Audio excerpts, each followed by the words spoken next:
ನಿನ್ನೆ ರಾತ್ರಿ ಮುಖ್ಯಮಂತ್ರಿ ಸಿದ್ದರಾಮಯ್ಯನವರು ಎಐಸಿಸಿ ಅಧ್ಯಕ್ಷ ಮಲ್ಲಿಕಾರ್ಜುನ ಖರ್ಗೆ ಅವರನ್ನು ಭೇಟಿಯಾಗಿದ್ದರು. ಹೆಚ್ಚು ಕಡಿಮೆ ಇದೇ ಟೈಮು ಫುಲ್ಲು ಸುದೀರ್ಘವಾಗಿ ಒಂದೂವರೆ ಗಂಟೆ ಚರ್ಚೆಯನ್ನು ನಡೆಸಿದರು. ಈ ವೇಳೆ ಡಿಕೆ ಬಣದ ನಡೆ ವಿರುದ್ಧ ಸಿಎಂ ಸಿದ್ದರಾಮಯ್ಯ ಅಸಮಾಧಾನ ವ್ಯಕ್ತಪಡಿಸಿದ್ದಾರೆ ಅಂತ ಪಬ್ಲಿಕ್ ಟಿವಿಗೆ ಮೂಲಗಳು ತಿಳಿಸಿವೆ.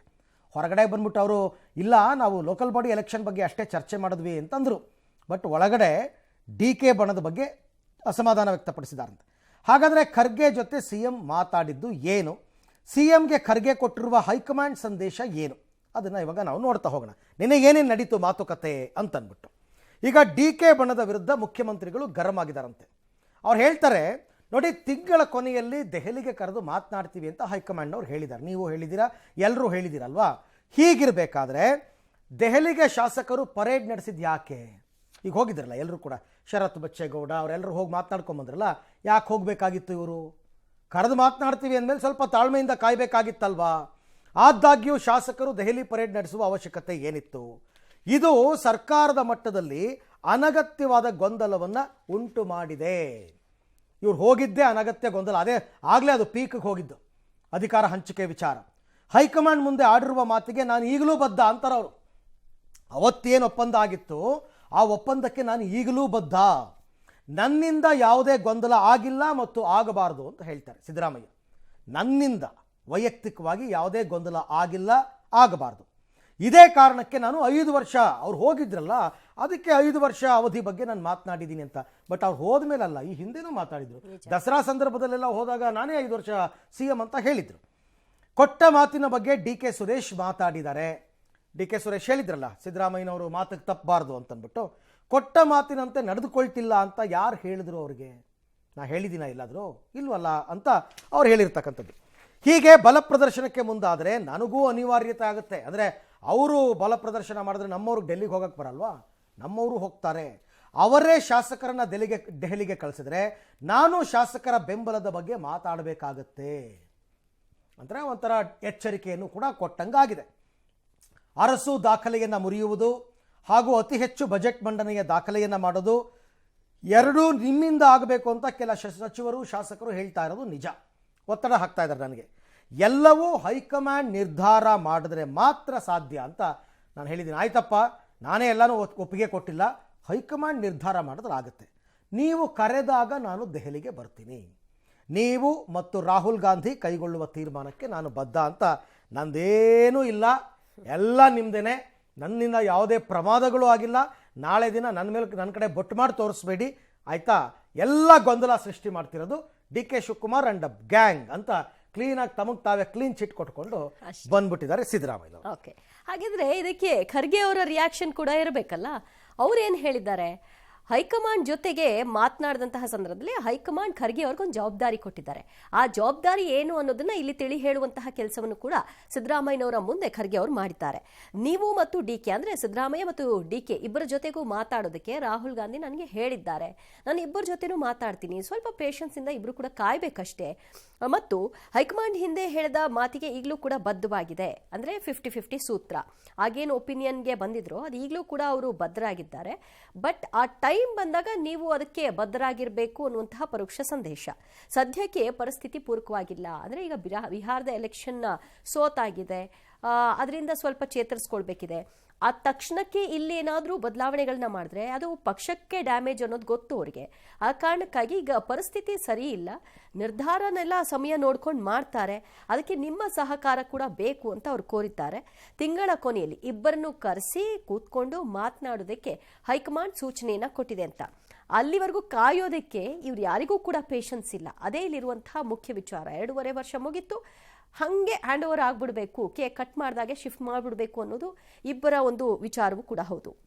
ಇನ್ನು ಡಿ ಕೆ ಶಿ ಬೆಂಬಲಿಗರು ದೆಹಲಿ ಪರೇಡ್ ಮಾಡಿದ್ದು ಸರಿಯಲ್ಲ ಅಂತ ಅದನ್ನೇ ಸಿದ್ದರಾಮಯ್ಯನವರು ಖರ್ಗೆ ಅವ್ರ ಮುಂದೆ ಇಟ್ಟಿದ್ದು. ಹೌದು, ಅದನ್ನ ನಾನು ಒಪ್ಪಲ್ಲ, ಅದು ಮಾಡಬಾರ್ದಿತ್ತು, ಹೀಗೆ ಮಾಡೋದ್ರಿಂದಲೇ ಇನ್ನಷ್ಟು ಗೊಂದಲ ಸೃಷ್ಟಿಯಾಯಿತು, ಇದೇ ವಿಚಾರ ಬಹುಚರ್ಚಿತ ವಿಚಾರವಾಗಿದೆ ಅಂತ ಅವರು ಹೇಳಿದ್ದಾರೆ. ಈ ಬಗ್ಗೆ ಡಿ ಕೆ ಶಿ ಜೊತೆ ಮಾತನಾಡ್ತೀನಿ ಅಂತ ಕೂಡ ಹೇಳಿದ್ದಾರೆ. ಅಂದ್ರೆ ಇದನ್ನೆಲ್ಲ ಅಲ್ಲಿಗೆ ಸಾರ್ಟ್ ಔಟ್ ಮಾಡ್ತೀನಿ, ಸದ್ಯಕ್ಕೆ ಇದು ಹೀಗೆ ಮುಂದುವರಿಯೋದಕ್ಕೆ ಬಿಡಲ್ಲ ಅಂತ. ಮುಂದಿನ ಬಜೆಟ್ 5 ವರ್ಷ ನಾನೇ ಸಿಎಂ ಎಂಬ ನಿಮ್ಮ ಹೇಳಿಕೆ ಏನಿತ್ತು ಅದು ಬಹಿರಂಗವಾಗಿ ಹೇಳಿದ್ದು ಸರಿಯಲ್ಲ ಅಂತ ಖರ್ಗೆ ಅವರು ಸಿದ್ದರಾಮಯ್ಯನವ್ರಿಗೆ ಹೇಳಿದ್ದಾರೆ.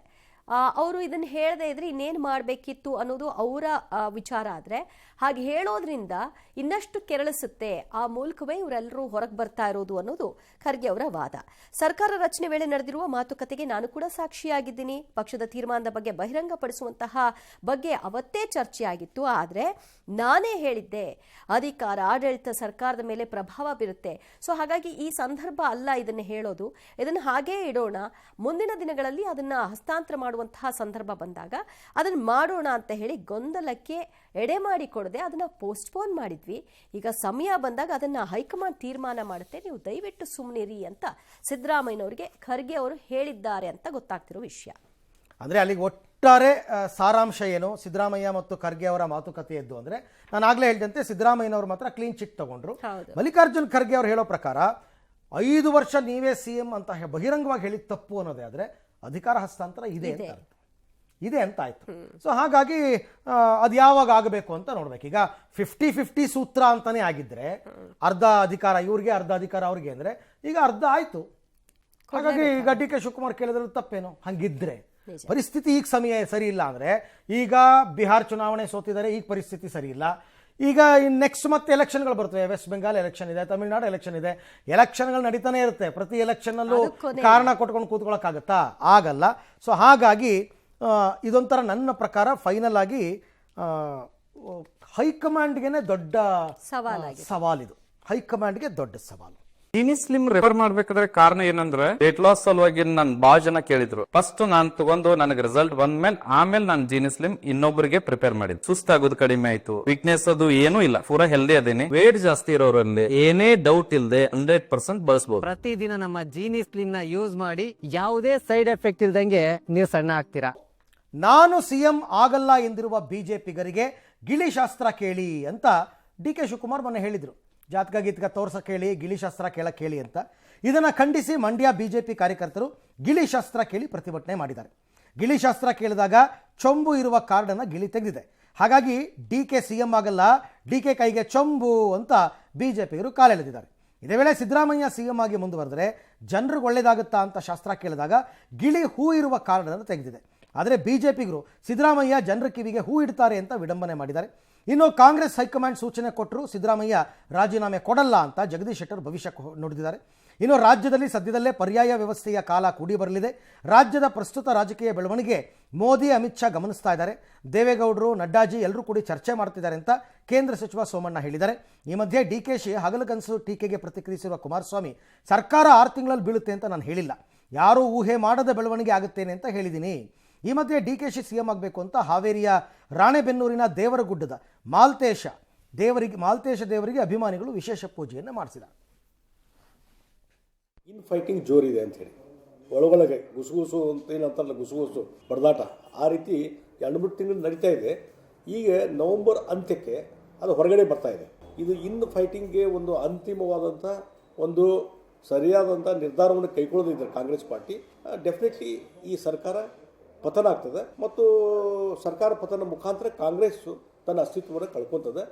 ಸಿದ್ದರಾಮಯ್ಯನವರು ಇಷ್ಟೊಂದು ಕೀಳು ಮಟ್ಟಕ್ಕೆ ಹೋಗ್ತಾರೆ ಅಂತ ಯಾರಿಗೂ ಗೊತ್ತಿಲ್ಲ. ಅಧಿಕಾರ ಎಂಥದ್ದು ಅನ್ನೋದನ್ನ ಸಿದ್ದರಾಮಯ್ಯನವರು ಸಾಬೀತು ಮಾಡಿದ್ದಾರೆ. NDA ಸನ್ಮಾನ್ಯ ದೇವೇಗೌಡರು, ಸನ್ಮಾನ್ಯ ನರೇಂದ್ರ ಮೋದಿ ಸಾಹೇಬರು, ಅಮಿತ್ ಶಾ ಅವರು, ನಡ್ಡಾ ಅವರು ಎಲ್ಲರೂ ಒಟ್ಟಿಗೆ ಕೂತ್ಕೊಂಡು ರಾಜ್ಯದ ಪರ್ಯಾಯದ ವ್ಯವಸ್ಥೆಗೆ ಪ್ರಾಯಶಃ ಕಾಲನೇ ಎಲ್ಲಕ್ಕೂ ಕೂಡು ಬರ್ತಾರೆ. ಪರ್ಯಾಯ ವ್ಯವಸ್ಥೆ ಏನು ಸರ್, ಏನಂತ ಅನ್ನೋದು ಮುಂದಿನ ದಿನಗಳಲ್ಲಿ ಗೊತ್ತಾಯ್ತದೆ. ಈಗಿನ ಒಂದು ರಾಜಕೀಯದ ಬೆಳವಣಿಗೆ ಏನಿದೆ, ಕಾಂಗ್ರೆಸ್ ಪಕ್ಷದಲ್ಲಿ ನಾಳೆ ಬೆಳಗ್ಗೆ ಕಿತ್ತಾಡ್ಕೊಂಡು ಸರ್ಕಾರ ಬೀಳಿಸ್ತಾರೆ ಅಂತ ನಾನೇನು ಊಹೆ ಇಟ್ಕೊಂಡಿಲ್ಲ. ನನಗೇನು ಆ ಒಂದು ಭ್ರಮೆನೂ ಇಲ್ಲ. ಆ ಮುಖ್ಯಮಂತ್ರಿಯ ಕುರ್ಚಿಗೆ ಎಷ್ಟೇ ಪೈಪೋಟಿಗಳಿದ್ರು ಸಿಕ್ಕದಂಥ ಅವಕಾಶವನ್ನು ಬಿಡೋದು ಬೇಡ, ಎಷ್ಟು ದೋಚಬೇಕೋ ದೋಚೋಣ ಅನ್ನೋದಕ್ಕೋಸ್ಕರವಾಗಾದರೂ ಮುಖ್ಯಮಂತ್ರಿಗಿರಿ ಸಿಗದೇ ಇದ್ದರೂ ಸಿಕ್ಕಿರತಕ್ಕಂಥರಲ್ಲೇ ಲೂಟಿ ಮಾಡೋಣ ಅಂತಕ್ಕಂಥ ಭಾವನೆ ಇಟ್ಕೊಂಡಿದ್ದಾರೆ. ದೇವ್ರ ಮುಂದೆ ಹೋಗಿ ನಮಸ್ಕಾರ ಮಾಡ್ತಾ ಇದ್ದಾಗ ಬಲಗಡೆಯಿಂದ ಹೂ ಬಿದ್ದರೆ ಶುಭ ಅಂತಾರೆ. ಹೂ ಕೊಟ್ಟು ಸಿಕ್ಬಿಡ್ತು ದೇವ್ರ ಮುಂದೆ, ದೇವ್ರ ಬಲಗಡೆಯಿಂದ ಹೂ ಬಿದ್ದುಬಿಡ್ತು ಶುಭ. ಸಿದ್ದರಾಮಯ್ಯ CM ಆಗಿ ಮುಂದುವರೆದ್ರೆ ಜನಕ್ಕೆ ಒಳ್ಳೇದಾಗತ್ತಾ ಅಂದ ಹೂ ಬಿದ್ದುಬಿಟ್ರೆ ಅದೇನು ಕಿವಿಗೆ ಹೂ ಮುಡಿದಂಗೆ ಆಗ್ಬಿಡುತ್ತೆ. ನಿಮ್ಗೆ ಅಲ್ಲಿ ಶುಭ ಆಗ್ಬಿಡುತ್ತೆ, ಇಲ್ಲಿ ಕಿವಿಗೆ ಹೂ ಮುಡಿಸ್ದಂಗೆ ಹೆಂಗಾಗುತ್ತೆ? ಅದನ್ನು ಶುಭ ಅನ್ಕೊಳ್ಳಿ. ತಮ್ಗೆ ಅನುಕೂಲಕ್ಕೆ ತಕ್ಕಂಗೆ ಇವರು ಮಾಡ್ತಾರೆ ಅಂತ ಒಂದು. ಎರಡನೇದು ಸೋಮಣ್ಣ ಅವ್ರು ಹೇಳ್ದಂಗೆ ಹಾಗೆಲ್ಲ ಏನೂ ಆಗಲ್ಲ ಅಂತ ನನ್ನ ಪ್ರಕಾರ. ಈ ಹಿಂದೆ JDS ಕಾಂಗ್ರೆಸ್ ಮೈತ್ರಿ ಇದ್ದಾಗ ಅಂತಹ ಸನ್ನಿವೇಶಗಳು ಇವರ ಭವಿಷ್ಯಕ್ಕೆ ಪೂರಕವಾದಂತಹ ವಾತಾವರಣ ಇತ್ತು. ಈಗ ಆ ಥರ ಆಗತ್ ಇದಿಲ್ಲ ಅಂತ ಅಂದ್ಬಿಟ್ಟು ಮತ್ತೆ ಕುಮಾರಸ್ವಾಮಿ ಅವರು ಕೂಡ ಸರ್ಕಾರ ಬಿದ್ದೋಗುತ್ತೆ ಅಂತ ನಾನು ಹೇಳಿಲ್ಲ. ಅವರು ಆ ವಿಷಯ ಅವ್ರು ಹೇಳಿದ್ದು ನೀವು ಯಾರು ಊಹೆ ಮಾಡದ ಬೆಳವಣಿಗೆ ನಡೆಯುತ್ತೆ ಅಂತ ಹೇಳಿರ್ತಕ್ಕಂಥದ್ದು. ಅದಕ್ಕೆ ಅವ್ರು ಸಮರ್ಥನೆ ಮಾಡ್ಕೊಂಡಿದ್ದಾರೆ ಅಷ್ಟೇ. ಫೈನ್ ಎಲ್ಲ. ಇನ್ನೊಂದು ವಿಷಯ, ಪಾಕಿಸ್ತಾನದ ಸಿಂಧ್ ಪ್ರಾಂತ್ಯ ಶೀಘ್ರವೇ ಭಾರತದ ವಶವಾಗಲಿದೆ, ಗಡಿಗಳು ಬದಲಾಗಲಿವೆ ಅಂತ ರಕ್ಷಣಾ ಸಚಿವ ರಾಜನಾಥ್ ಸಿಂಗ್ ಒಂದು ಹೇಳಿಕೆ ಕೊಟ್ಟರು.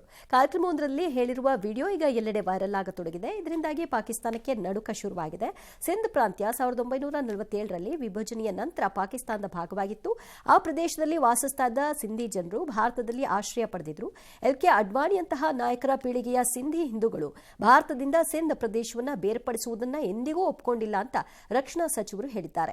ಅಡ್ವಾಣಿ ತಮ್ಮ ಪುಸ್ತಕವೊಂದರಲ್ಲಿ ಸಿಂಧಿ ಹಿಂದೂಗಳು, ವಿಶೇಷವಾಗಿ ಅವರ ಪೀಳಿಗೆಯವರು, ಇನ್ನೂ ಭಾರತದಿಂದ ಸಿಂಧನ್ನ ಬೇರ್ಪಡಿಸುವುದನ್ನು ಒಪ್ಪಿಕೊಂಡಿಲ್ಲ ಅಂತ ಬರೆದಿದ್ದಾರೆ ಅಂತ ರಾಜನಾಥ್ ಸಿಂಗ್ ಹೇಳಿದರು. ಸಿಂಧ್ನಲ್ಲಿ ಮಾತ್ರವಲ್ಲ, ಭಾರತದಾದ್ಯಂತ ಹಿಂದೂಗಳು ಸಿಂಧೂ ನದಿಯನ್ನ ಪವಿತ್ರ ಅಂತ ಪರಿಗಣಿಸ್ತಾರೆ. ಸಿಂಧ್ನ ಅನೇಕ ಮುಸ್ಲಿಮರು ಸಿಂಧ್ನ ನೀರು ಮೆಕ್ಕಾದ ಆಬ್ ಎ ಜಮ್ಜಾಮ್ಗಿಂತ ಕಡಿಮೆ ಪವಿತ್ರವಲ್ಲ ಅಂತ ನಂಬಿದ್ರು.